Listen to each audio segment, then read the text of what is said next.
It'll just be for a few months while we get back on our feet, Jessica had promised, her two kids clinging to her legs while Mike nodded earnestly behind her. We've lost everything, Natalie. You're our only hope.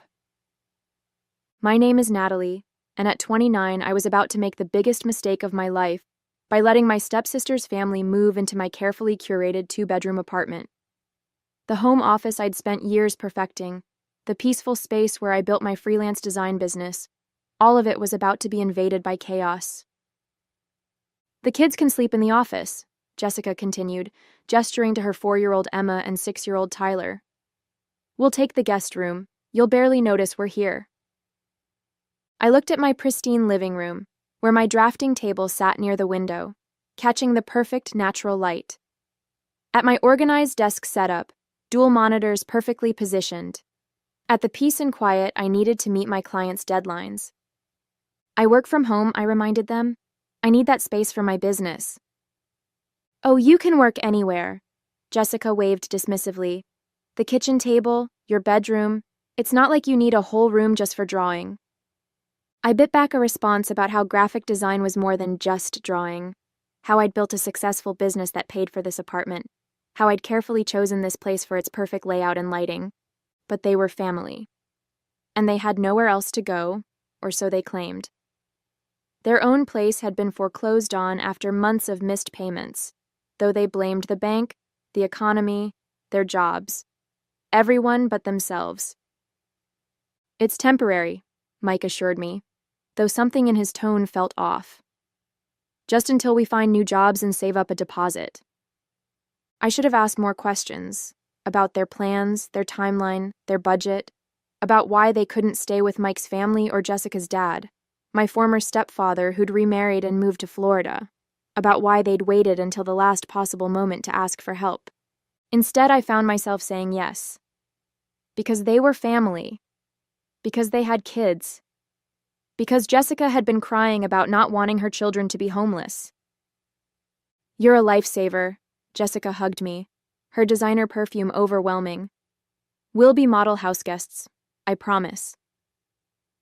2 days later, they moved in with more belongings than should have been possible for people who'd lost everything. The kids immediately began running through my quiet apartment, their shrieking echoing off the walls. Mike sprawled on my couch asking about the Wi-Fi password and cable channels. And Jessica? She was already rearranging my kitchen cabinets to make them more functional. The first week was a preview of the nightmare to come. Every morning, I'd wake up to find my kitchen in complete disarray. Dishes piled high, food left out overnight, sticky spots on my pristine counters. Jessica claimed she was too exhausted to clean up after cooking for her family. My carefully organized refrigerator became a chaos of half-eaten leftovers and juice boxes. My specialized art supplies, which I kept in specific places for easy access during client calls, were constantly being moved or tidied away where I couldn't find them. The kids need space to do their homework, Jessica explained when I found my drafting table pushed into a corner, covered with coloring books and crushed crayons. You can work in your bedroom, right? My bedroom became my last refuge, but even that wasn't sacred. Jessica would barge in without knocking, usually while I was on client calls. The kids need quiet time, she'd whisper-shout, ushering Emma and Tyler into my personal space. Just watch them for an hour while Mike and I run errands. The errands always seemed to take 3 or 4 hours. Meanwhile, I'd try to maintain my professional composure on Zoom calls, while Emma drew on my walls and Tyler jumped on my bed. We're job hunting, Mike would say when they finally returned, though neither of them ever seemed to have actual interviews. They'd come back with shopping bags from the mall, or Jessica would have a fresh manicure. My grocery bills tripled. They never contributed, claiming they needed to save every penny for their new place. Yet somehow Jessica always had money for her weekly hair appointments and designer coffee runs. Family helps family, she'd say whenever I brought up expenses. Remember when our parents were married? We shared everything then. We hadn't shared everything. Jessica had taken everything just like she was doing now. She'd been 12 and I'd been 11 when our parents married, and those 3 years before her dad left my mom had been a preview of this exact dynamic. You're being dramatic, she said when I asked her to please stop reorganizing my art supplies. This is how normal families live. You're just not used to it because you live alone like a hermit. The word temporary started feeling like a joke. They made no effort to look for apartments. Every time I mentioned their plans, they had a new excuse. The rental market is so tough right now. We're waiting for the right opportunity. The kids are finally settled in. We can't uproot them again so soon. Meanwhile, my work suffered.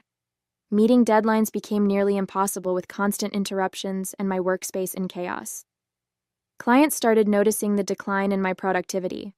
My carefully built reputation was at risk. The breaking point came on a Tuesday afternoon. I'd gone to a coffee shop to meet a crucial deadline, the only way to get any work done lately. When I returned home 3 hours later, my living room had been completely transformed. My drafting table was gone, shoved into the apartment's storage unit without my permission. My dual monitor setup had been pushed against a wall, replaced by a giant toy organizational system. Bright plastic bins filled with the kids' toys dominated the space where I'd built my career. Surprise! Jessica beamed, gesturing at the chaos. Now the kids have a proper play area. Much better use of the space, right? I stood frozen in the doorway, my laptop bag sliding from my shoulder. Where's my drafting table? Oh, we put that old thing in storage. You never really used it anyway. You're always working on your laptop these days. Because they'd taken over my workspace. Because I'd been forced to adapt to their invasion of my home. Because I'd been too nice to stand up for myself. Those monitors are an eyesore, she continued, wrinkling her nose. We should really... Don't touch my equipment. My voice came out sharper than I'd ever heard it. This is my office, my workspace, my home. Our home now, Mike called from the couch, not even looking up from his phone. Family shares, right? The kids need space to play, Jessica insisted. You can't expect them to be cooped up in one room all day. They're children. And I'm a working professional who needs her office. This apartment isn't a daycare center. It's my workplace.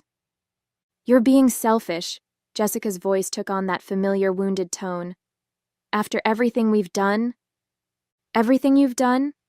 What exactly have you done except take over my home, disrupt my work, and disrespect my boundaries? We're family. No, you're squatters. You haven't looked for jobs, haven't apartment hunted, haven't contributed a dime to expenses. You've just taken and taken and taken. Emma started crying at my raised voice. Jessica immediately scooped her up, giving me a look of pure martyrdom. Now look what you've done. Come on, sweetie, let's get away from mean Aunt Natalie who doesn't want to share her toys. I watched them retreat to the guest room. Their room now, apparently, and something inside me snapped. This wasn't sharing. This was invasion. This was theft of my space, my peace, my livelihood. That night, after they'd all gone to bed, I opened my laptop and started making plans. Over the next week, I executed my plan with the same precision I used in my design projects. First, I found a new apartment across town, a one-bedroom with a dedicated office nook and strict lease terms about overnight guests. I paid the deposit from my emergency fund, grateful I'd maintained savings despite my increased expenses. During my coffee shop work sessions, I slowly moved my most important belongings to a small storage unit. My expensive drawing tablet, my backup drives, my portfolio materials, anything I couldn't risk Jessica reorganizing disappeared bit by bit. I documented everything. Photos of my invaded workspace, screenshots of ignored texts about job hunting and apartment searching, lists of expenses they'd never contributed to. I even recorded Jessica's admission that they hadn't actually looked at any apartments because they were too comfortable in my place. My landlord was surprisingly understanding when I explained the situation. They're not on the lease, he reminded me. Technically, they're unauthorized occupants. I can have them removed. Just don't renew my lease next month, I told him. And maybe mention you'll be showing the apartment to new tenants. I arranged for my utilities to be disconnected the day after my planned departure. Not immediately. I wasn't cruel enough to leave the kids without power or water. But soon enough to force Jessica and Mike to finally take action. The hardest part was maintaining normalcy while I prepared. I endured Jessica's daily rearranging of my remaining belongings. I nodded through Mike's excuses about the job market. I even babysat one last time while they went apartment hunting, which, according to their Instagram stories, looked suspiciously like a day at the mall. "We really appreciate everything you've done," Jessica said that evening, sprawled on my couch with shopping bags at her feet. "You're such a good sister, letting us stay until we find the perfect place." "And when will that be?" I asked, watching her unpack new designer shoes. "Oh, you know how it is. These things take time. We can't just settle for any apartment. We have the children to think about." "Right? The children?" "I mean, this place is perfect for us. Great school district, nice neighborhood, plenty of space now that we've reorganized. We might as well stay through the summer at least." I looked around my former office, now a chaotic playroom, and smiled. "Sure, through the summer." They had no idea I'd be gone in 3 days. No idea that their comfortable invasion of my life was about to end. No idea that sometimes the best revenge isn't confrontation, it's careful planning. I moved on a Wednesday when everyone was out, Jessica at her salon appointment, Mike at his weekly networking lunch, which seemed to involve more beer than networking, and the kids at school. My new apartment was ready, the moving company efficient and quick. By noon, everything I owned was either in my new place or safely in storage. I left behind a detailed letter on the kitchen counter, along with copies of every expense they'd racked up during their stay. 3 months of grocery receipts, utility bills showing triple the normal usage, even estimates for repairing the walls Emma had decorated with markers. "Dear Jessica and Mike," I wrote, "by the time you read this, I'll be gone. My lease ends in 2 weeks, and I've informed the landlord I won't be renewing. The utilities will be disconnected next Tuesday. You have until then to find new arrangements. I've documented everything: your lack of job searching, your shopping sprees while claiming poverty, your destruction of my workspace. If you attempt to harass me or damage anything else in the apartment, all of this goes to the landlord and, if necessary, the police. The drafting table you put in storage, it's been moved to my new place. Along with everything else I own, what's left belongs to you, including responsibility for your own lives." I knew the fallout would be nuclear. Within hours of their return, my phone exploded with messages. Jessica: "How could you do this to us?" Mike: "Real nice, abandoning your family." Jessica: "The kids are crying. Are you happy now?" Mike: "You better tell us where you moved." Jessica: "Mom would be so ashamed of you." I blocked their numbers, then their social media accounts, then the flying monkeys, mutual acquaintances they'd recruited to guilt me. My new apartment felt like a sanctuary. My restored office set up a symbol of reclaimed independence. The next morning, my landlord called. "Your stepsister tried to claim tenants' rights," he said, sounding amused. I reminded her that unauthorized occupants have no rights, and she needs to be out before the utilities get disconnected. How did she take that? About as well as you'd expect. Lots of crying about family loyalty and homeless children. I told her she should have thought about that before taking advantage of yours. The guilt trips might have worked before. But sitting in my peaceful new home, my workspace restored to its proper setup, all I felt was relief. News of their reaction filtered back through family channels. They'd called everyone, spinning a tale of my cruelty and betrayal, how I'd abandoned them without warning, left them homeless, traumatized their children. But their story had holes, big ones. "If you were so desperate," my Aunt Susan asked them, "why did Jessica post about her weekly spa days? Why was Mike checking in at sports bars during job interviews?" Their social media history betrayed them. While claiming poverty, they documented 3 months of shopping sprees, salon visits, and long lunches, all while living rent-free in my apartment. My former stepfather called from Florida. "Jessica says you kicked them out without warning," he said. "That true?" "Check their messages to me from when they first moved in. It was supposed to be temporary while they got back on their feet. 3 months later, they hadn't even looked for apartments." Sounds like Jessica, he sighed. She's always expected others to solve her problems. Her mother and I spoiled her that way. 2 days before the utilities were set to be disconnected, reality finally hit them. My landlord reported they'd started packing, though not before Jessica tried one last manipulation tactic. She offered to pay rent going forward, he told me. I reminded her that I already had new tenants lined up, ones without a history of foreclosure. They ended up moving in with Mike's parents, the same parents who'd been impossible to live with when they'd first needed a place to stay. Funny how possibilities open up when you have no other options. The best revenge, though, was the silence, the peace, the ability to work without interruption, to keep my space organized, to live without constant demands and guilt trips. My business recovered quickly. Turns out it's easier to meet deadlines when you're not being treated like free childcare. My clients noticed the improvement in my work, leading to new projects and referrals. A week after they moved out, Jessica made one last attempt to contact me through a mutual friend. She says they would have found their own place eventually, the friend reported, that you just needed to be patient and understanding. I was patient for 3 months, I replied. Understanding went out the window when they took over my office without permission. She also mentioned they might need a place to stay again soon. Mike's parents are being difficult about their living arrangements. I blocked that friend too. Part 3, Segment 1, 600 words.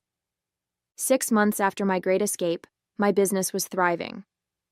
The peace and quiet of my new apartment, combined with my restored professional workspace, allowed me to take on more clients and raise my rates. I'd even hired a virtual assistant to handle my growing workload. The family drama had mostly settled, though Jessica and Mike still managed to make their presence known. They'd moved 3 more times, from Mike's parents to a series of increasingly shabby rentals, each time claiming the landlords were unfair, or the neighbors, hostile. Apparently, other people weren't as tolerant of their entitled behavior as I had been. My Aunt Susan kept me updated on their attempts to find their next victim. They'd tried staying with various family members, but their reputation preceded them. No one was willing to risk becoming their next free accommodation. Jessica actually had the nerve to suggest moving in with me, Susan told me over coffee. Said they'd learned their lesson about respecting boundaries. I reminded her that's exactly what she told you. The kids, at least, had found some stability. Mike's parents had insisted on having them stay during the week so they could remain in their school, while Jessica and Mike only had them on weekends. It wasn't an ideal situation, but it was better than the chaos they'd been living in. My new apartment became everything I'd wanted my old place to be. I set up a proper home office with dedicated client meeting space. My work area stayed organized. My kitchen remained clean, and my peace was uninterrupted by demands for impromptu babysitting. One morning, I received an unexpected email from Jessica. I've been doing a lot of thinking. Maybe we didn't handle things the best way when we stayed with you. We were going through a rough time, but that's no excuse for taking advantage. I see that now. The kids miss you. Would you consider meeting for coffee?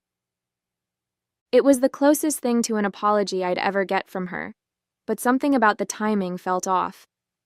I called Mike's mother, who'd become an unlikely ally. Oh, they just got evicted again, she confirmed. Jessica's been calling everyone, trying to find a place to stay. Don't fall for it. I wrote back a simple response. I'm glad you've gained this perspective. I hope it helps you make better choices in the future, but I'm not interested in meeting right now. Her reply came within minutes. We've really changed, and we found this great apartment, but we need help with the deposit. Just a small loan will pay you back right away. For the kids' sake?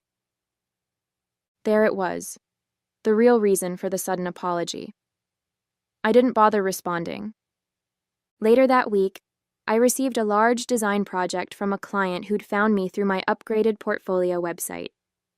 The fee would cover 3 months of my old apartment's rent, the same amount I'd spent supporting Jessica's family while they lived with me. Sitting at my pristine drafting table, watching the sunset through my office window, I felt nothing but gratitude for having found the strength to break free. Sometimes the biggest gift you can give yourself is the courage to say no to toxic family members. My first holiday season in my new apartment brought another wave of family drama. Jessica and Mike had orchestrated a campaign to paint me as the villain at every family gathering, conveniently forgetting to mention their own actions. "But it's Christmas," my Aunt Mary pleaded. "Can't you just forgive them? They've learned their lesson." Had they? According to Mike's mother, they'd just been asked to leave their latest apartment for non-payment of rent, despite both finally having jobs. Jessica was working part-time at a boutique, though most of her paycheck went to maintaining her appearance. Mike had found work at a car dealership but spent more time hanging out with his coworkers than actually selling cars. "They're still living beyond their means," Mike's mother confided. "Designer clothes, expensive restaurants, salon visits. Then they cry poverty when the rent's due. At least the kids are stable with us during the week."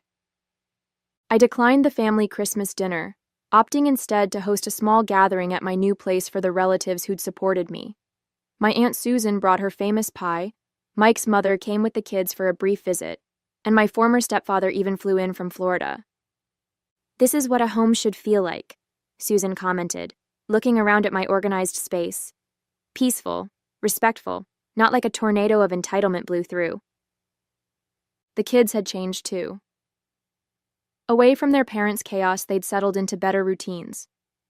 Emma no longer drew on walls, and Tyler had improved in school. They were still energetic, but now their energy was channeled into proper activities rather than destroying someone else's space. "Having them during the week has made such a difference," Mike's mother said. "They need structure, not constant upheaval." My business continued to grow. I'd converted the apartment's small dining nook into a client meeting area, complete with a professional backdrop for video calls. No more children screaming in the background or Jessica barging in during meetings. The Friday before Christmas, Jessica made another attempt to reconnect. "The kids made you Christmas cards. We'd love to drop them off. Maybe stay for a quick visit? We can catch up, talk about old times. I've really been reflecting on everything." I knew this script. First, a seemingly innocent visit. Then a sad story about their current living situation. Finally, the request. Just a temporary stay, just until they found something else, just because we're family. "You can mail the cards," I replied. "My address hasn't changed." "Don't be like that," she wrote back. "It's Christmas. Family should be together. We've changed so much, you'll see. And we found this amazing apartment, but the deposit is a bit high." I didn't bother reading the rest. Instead, I focused on wrapping presents for the kids, which I'd send to Mike's parents' house. They would have a stable Christmas there, without the stress of wondering where they'd be living next month or watching their parents manipulate relatives for money. A year after my escape, I received a surprising call from Mike's mother. Jessica and Mike had finally gotten an apartment they could afford in a modest complex across town. No luxuries, no premium location, just a basic 2-bedroom that matched their actual budget. "The evictions finally caught up with them," she explained. "No decent place would rent to them, so they had no choice but to live within their means. Sometimes hitting bottom is the only way people learn." The kids still spent weekdays with their grandparents, which had become a formal arrangement through family court. They visited my new apartment occasionally, always with their grandmother, never with Jessica and Mike. "Aunt Natalie's house is so quiet," Emma commented during one visit. "And clean." "That's because she takes care of her things," their grandmother explained pointedly, "and respects other people's space." My business had doubled in size. I'd hired 2 remote designers to help with the workload, and my client list included several prestigious companies. The peace and stability of my new life had allowed me to focus on growth instead of constantly managing chaos. Jessica still tried to reach out occasionally, usually when they needed money, but her messages had lost their power over me. I'd learned that family shouldn't be used as a weapon or an excuse for bad behavior. My former stepfather summed it up best during his last visit. "Sometimes the kindest thing you can do for family is let them face the consequences of their own actions. You didn't abandon them. You just stopped enabling them." During one of my Aunt Susan's visits, she noticed the empty picture hooks on my living room wall. I'd taken down the family photos after moving, not wanting daily reminders of that chaotic time. You could fill these walls with your own story now, she suggested. Your designs, your achievements, your peaceful new life. She was right. The next day, I began creating a gallery wall, framed prints of my best design work, professional awards I'd earned, and a few select photos of the family members who'd stood by me. Jessica saw the photos on my social media and immediately messaged, "Nice to see you've got pictures up. We should take a new family photo for your wall. Maybe over dinner at your place?" I had to laugh at her persistence. Even now, she was still trying to find a way back in. But my walls, both physical and emotional, were finally mine to decorate as I chose. Mike's mother sent me a holiday card with a recent photo of the kids. They looked happy, settled. Emma had joined a children's art class, and Tyler was playing Little League baseball. They were thriving in the stability their grandparents provided, proof that structure and boundaries could make all the difference. My new apartment wasn't just a home anymore. It was a testament to what's possible when you stop sacrificing your peace for other people's chaos. Every organized drawer, every quiet morning, every successful client meeting was a reminder that sometimes the family you need to protect most is yourself.